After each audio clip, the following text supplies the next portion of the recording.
Hey everybody, welcome back to Winnemac Hockey for an NHL Weekly Update. I am Dom the Bomb Heater, joined by Jake the Snake Armstrong. How are you doing, my friend? I'm wonderful. It was an exciting week of hockey, as always, and I'm ready to talk about it. Alright, well let's not hesitate, we'll jump right in. We've got 2 weeks worth to talk about since schedules got crazy last week. We apologize for that. But let's catch you all up to speed on what's been going on around the National Hockey League. First up, we have Brent Seabrook has announced his retirement. Jake, what do you think, and were you expecting this? I was not expecting, or I guess the past couple of seasons he hasn't played a whole lot, but it really kind of came out of nowhere. He started the season, he seemed to be doing okay. I'm not sure why he didn't just announce it from the get-go. But in the last couple of seasons, he hasn't been playing a whole lot. But if the Blackhawks were expecting him to come back, this could be a huge blow to them. Yeah, for sure. But what do you think about the salary cap there? Do you think that's really useful for the Blackhawks? Yeah, definitely. That's 6.8 million off the books with Tays on IR also. They have some room. They can either focus to re-sign some of these young guys that are outperforming expectations, or they could wait until the deadline that's coming up and they could make a move, make a playoff push. They are in position for that. Yeah, absolutely. All right. So next we have the passing of Walter Gretzky, the father of the great Wayne Gretzky, number 99. Jake, you have a little bit more? Yeah, Walter Gretzky, great hockey dad. A lot of people in Canada and even the United States looked up to him and respected him for how he taught the greatest hockey player of all time, Wayne Gretzky. And in the speech that Wayne Gretzky gave at the funeral, he talked about how much Walter Gretzky gave back to the hockey community and told a story about golf balls where they would go golfing and Walter would collect a bunch of golf balls so that Wayne could sign them and then give them back to just fans. And so they would get done golfing and he would give Wayne just a bucket full of golf balls. And Wayne said that it was a pain, but he did it just because he knew how much that meant to Walter to be able to give back. And that's just a really great thing to see, and it's a shame to see him go. Yeah, I mean, he did live a long and generous life, as you said, and all of us in the hockey community are definitely going to miss him. All right, so moving on to of a positive note, Patrick Kane has reached 400 career goals, and Jake will break that down a little bit more here coming up later on in the video, so you don't want to miss that. Stay tuned. Then we have Vladimir Tarasenko making his anticipated return to the ice for the St. Louis Blues. Jake, I'm sure you are ecstatic about that one. I am very happy to see him back. The Blues are going through trouble with injuries right now, with Schwartz being out of the lineup, Thomas being out of the lineup, Bozak being out of the lineup, among others. So he definitely could fill a gap there, and he's a top guy. He could be a top guy on any team, regardless of injuries. So it's nice to see him come back, and hopefully he picks up where he left off. He was a good goal scorer before he left. It'll be interesting to see how that shoulder holds up moving forward. Yeah. Do you think it's going to affect his shot at all? I know that he was able to play in a game. How did he look, at least for you? Well, he looked quick to me. He's never been the type of player that's going to rush and speed around the ice to make plays. But in that game back, he had a jump in his step. He was hitting people. He was going after the puck, which was good to see. There's a drive in him. He definitely he's come back with something to earn. He wants to keep his place in the lineup and show that he's back and he wants to find the score sheet. He wasn't fortunate enough in that first game back, but he was on the ice for a power play goal, so that had to feel really good for him to at least have that sense of contributing to that goal. Yeah, absolutely. And I'm sure there are a lot of fans out there that are glad to see an explosive player like Tarasenko back on the ice. All right, Oh so yeah, I'm sure all Blues fans are. oh, absolutely. So up next we have the Calgary Flames, and they have fired their head coach in Jeff Ward and replaced him with Darryl Suter. Jake, what do you think on that move? Do you think it was a little too soon? Well, the Flames have gone through 4 coaches since 2018 and 5 since 2016. So they're really aging out their players. Like Johnny Gaudreau, he's not getting any younger. He finally learns a system and they replace the coach, and over again. And so they're not finding any success. They put a good goaltender on that team with Markstrom. He's played really well for them, and they're just not getting the results they want. Hopefully, this new coach can turn something around and get them going. Yeah. Do you think that some of the players might start getting frustrated and want out of Calgary? They might. In fact, Johnny Gaudreau, I haven't heard that he's formally requested a trade, but they may be looking to move him just to sort of get a new attitude in Calgary because obviously what they have isn't working. So they're trying to shake things up. They could get a good return for Johnny Gaudreau. He's a good player and he's having a really good year this year. So they could trade him while his value's high, get some new faces in there, new attitudes, and maybe that's the change they need. Who knows? Yeah, like you said, who knows? Maybe this coaching change will be for the better this time around. Hopefully. So, up next we have Trevor Zegras making his debut and scoring his first NHL point for the Anaheim Ducks. Jake, I know that you love this guy. You've been a fan of him. What do you think? Do you think that he's going to come and play well in the NHL this early in his career? He was huge in the World Juniors, which doesn't always translate to the NHL level because in the World Juniors you're playing against all young players. But he did play well there, and he started the season out in the AHL for the Ducks affiliate, and they eventually called him up, and he's played well. Like he's playing confident is the big thing. A lot of rookies come in and they're shaky. They want to pass the puck to a teammate, or they just want to play very slowly and just they don't want to make risky plays, so they sort of make the wrong plays. And something that I've noticed with him is he's confident, he's stepping into plays, he's making plays, he's not afraid to shoot, especially against the Blues. He tried a Michigan move, which was interesting because he actually almost scored it. Can you imagine having your first goal of your NHL career be possibly the best goal you score in your NHL career? Not everyone can score a lacrosse goal. Yeah, it's so impressive, and man, that takes a lot of guts. You go out there and you try a Michigan move to score your first NHL goal. Like you said, He that's really crazy. almost had it. Oh, that would have been something. All right, so unfortunate news for the Dallas Stars. Tyler Seguin and Ben Bishop are going to miss a significant amount of time. Jake, how do you think that's going to affect this team that is surprisingly struggling in the NHL? So they went to the Stanley Cup final last year, and I don't think anyone expected that because the Stars, sure, they were a good team. They added some pieces. They didn't really have any significant losses other than Corey Perry, who wasn't a big scorer for them or anything. He might have had a gritty role for them, but nothing huge. They lost him, and maybe that's what tore the team apart. It's unlikely, but I can't put my finger on why they're a bottom team. That Central isn't a tough division, and they're losing. They're losing games. I know they started late because of COVID, but they've had a bunch of games to catch up, and that team's not showing up to perform.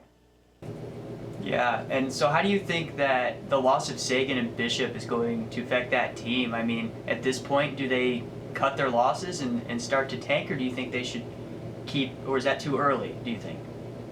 So we're in a 56-game season this year. In a normal year, 4 to 6 weeks of missing is a lot, but that's okay. The team can pull through in your absence. When it's a 56-game season and you're out for a month and a half potentially, Dallas is going to have to either go big now, or when we get to the deadline, they may be so far out that they do have to decide to be sellers and get rid of some pieces. Yeah, and that's unfortunate for a team that just made a Stanley Cup appearance like that. Right. All right, so moving on to our last big piece of news. The suspensions of Tom Wilson and Blackfield from San Jose for some hits that they had put on a couple of players. Jake, can you walk us through both of these scenarios? So first off, we had Blackfield, who he got head contact slightly with Nathan MacKinnon, and it looked like an innocent play. He was just trying to play the body of the man who had the puck, and MacKinnon was just starting to take stride, so he sort of leaned into the hit, which caused maybe very minimal head contact. I personally did not see much head contact at all, but I think that the NHL is trying to protect its star players, that being Nathan MacKinnon in this case. And so they gave Blackfield a 2-game suspension and a 10-minute game misconduct for the hit. Yeah, I got a chance to see that as well, and it just looked like the poor guy was trying to make a play on the puck, and McKinnon, I don't know, it just was an awkward series of events there, and I don't think he meant to hit him. And he really didn't, like you said, he didn't really hit him in the head that much. He might have barely clipped him, in my opinion, but yeah. So let's go to Tom Wilson's hit here. A lot of people have been talking about that one because it was a nasty collision, and a player was hospitalized. Right. Tom Wilson, his problem is he has a history. I think he would have had better odds here if he hasn't had previous suspensions for questionable hits. But the NHL decided to give him 7 games for this hit on Brendan Carlo, where he was in the corner. Carlo was battling with Jacob Vrana, and he turns, sees Tom Wilson coming, and sort of ducks his head down into the hit. So Tom Wilson just absolutely drills the guy in the head, and he goes right down. Actually, not right away. He was, you could see he was uneasy, and then Vrana finished the job by giving him a couple cross checks to knock him down. So almost the league should have looked at Vrana for the cross checks more than I would say Wilson with the hit, because that was, it's just a hockey hit. He sees the guy in the corner with the puck, he's going to go after him. But with that head contact and having a history, the league decided that 7 games was appropriate, even though the refs of the game didn't even give a penalty on the play. Wow. That's absurd, speaking that 7 games in this case is an eighth of the season. How do you think that'll affect Washington moving forward? Washington just dropped from number 1 in their division to the Islanders, so they're going to be looking to regain that spot, and they need to win games. That's probably the toughest division in the league right now, and it's going to be a tight race for the playoffs. They'll need somebody else to step in. My guess is that's going to be Garnet Hathaway, who also plays a gritty game. So we'll see who steps up and see if the Capitals can regain their number 1 spot. Yeah, for sure. We'll have to keep an eye on that one. So, you briefly mentioned the standings. Let's see where we're at here at this point in the hockey season. So, starting with the Central Division, we have Tampa Bay and Florida matched at 34 points apiece. I'm telling you guys, the Panthers are not a team to sleep on. They are legit right now, and they are playing some good hockey. But also in the Central, Dallas, we talked about them earlier. They're a game below 500, and they have some injuries to deal with. I don't know. They're going to be sitting towards the bottom. I feel like it would take a miracle for them to really push for a playoff spot at this point. So, going on to the East now. The Islanders, as Jake just said, are in the lead with 32 points. Washington and Boston follow close behind. Then over in the West, Vegas has the lead with 31 points, followed by St. Louis. And then the Avies and the Wild are duking it out for 3rd place over there. Then in the North, we have the league's best Toronto at 38 points, followed by the Winnipeg Jets, the Montreal Canadiens, and then the Edmonton Oilers, who have dropped 3 straight, and they now sit in 4th place over there in the North Division. So, with that, let's go to our key players to watch for this upcoming week of hockey. Jake, let's start with you. You've got 2 players. Who's your first? First off, as we mentioned earlier, Patrick Kane scored his 400th NHL goal. That's a lot of goals. But something even greater, I would say, is he is 5th in points all time among American players. Or no, he's 7th. So he is currently at 1,059 points behind Joe Mullen with 1,063 and Keith Tkachuk with 1,065. So that's 6 games separating him from 5th. So within the next week or so, he may just reach that. And with those 400 goals, that means he's got over 600 assists. And Nicholas Backstrom was just recognized for having 700 assists in his career, which is a lot, but you have to consider he's playing with Alexander Ovechkin, arguably the greatest goaltender or the greatest goal scorer of all time. So he's obviously going to get assists. Who does Patrick Kane have to pass to? He's got, sure, some quality guys on his team, but he doesn't have the greatest goal scorer of all time to pass to. He is the goal scorer on that team, so it's incredible that he has that many assists. Absolutely, and he's putting up the best year statistically in his career at the age of 32 years old. And he's still got plenty of time left. It's going to be really interesting to see how the rest of his career plays out and where he finishes on that all-time list. Yeah, it's going to be exciting to watch. All right, so who's your second player to keep an eye on? My second is one of the small highlights on the Vancouver Canucks this year. It's Brock Besser, who's currently 5th in the league in goals, which is currently led by Austin Matthews, who has 18 goals. But Brock Besser's not doing it on the Maple Leafs, who are leading the league. He's doing it on 6th in the North Division, Vancouver Canucks, who aren't having a good year. They had a good year last year, making it to the second round of the playoffs. They have young guys who should have developed and made that team even better, but they just don't have it. They lost Tyler Toffoli, who was a good goal scorer for him last year, and they lost Jacob Markstrom to the Flames. So that's some big losses, but they still have Demko and Holtby backing them up. And so Brock Besser stepping up is big. The rest of the team needs to follow his example and start putting some points up for him and winning games. Yeah, for sure. I mean, if they can't rely on one guy, I mean, it just doesn't work. All right, so my two players to keep an eye on. My first one is Mitch Marner for Toronto. And the reason being is this man is 4th in the league in points. And I really want to highlight Mitch Marner because he kind of lives in the shadow of Austin Matthews, who's a great player, but also is on the same team. But without Mitch Marner, I feel like Austin Matthews would not be near as good, or at least statistically as good.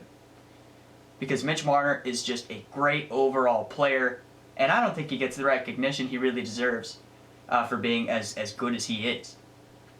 Then my second player to keep an eye on is James Van Riemsdyk for Philadelphia. He leads his team in scoring, and that team is a contender right now over in the East. So keep an eye on him. He's scoring goals, he's assisting his players, and he's helping them out defensively. He's a great overall player.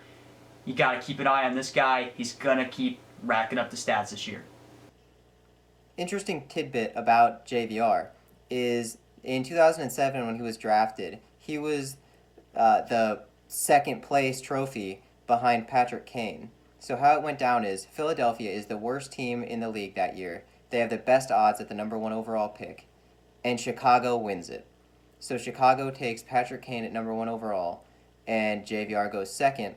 And then 3 years later, they meet each other in the Stanley Cup final, and guess who wins the cup for Chicago in overtime?